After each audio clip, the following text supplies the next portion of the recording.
بلندی پر رہو سدا دل کی یہی آواز پہ۔ اللہ نبی بعد،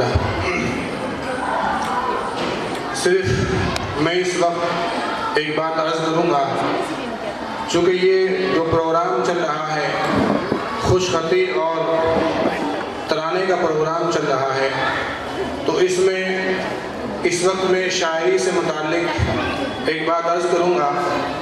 زمانے میں دو طرح کے لوگ ابھرے ہیں، ایک وہ جو قلم کار ہیں اور ایک وہ جنہوں نے زبان سے قوم کی خدمت کی ہے۔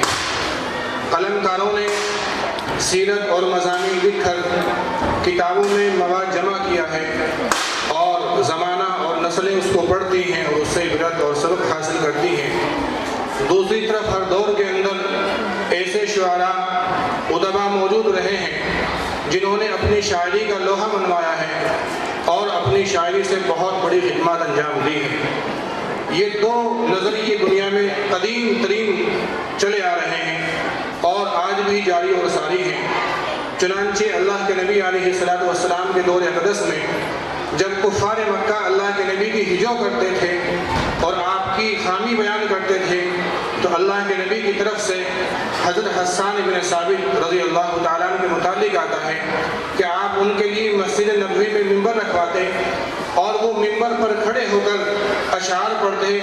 اس اشعار میں نبی اکرم شفیع اعظم صلی اللہ علیہ وسلم کی حمد اور توصیف، آپ کی خوبی اور کمالات کو بیان کرتے اور کفار کی ہجو کرتے۔ امام ابو داؤد رحمۃ اللہ علیہ نے کتاب الادب میں ایک روایت نقل کی ہے اور اس کے آخر میں فرمایا کہ جب حسان بن ثابت کفار کی ہجو کرتے اور اللہ کے نبی کی تعریف بیان کرتے تو آپ کا چہرے مسرت خوشی سے جھوم اٹھتا۔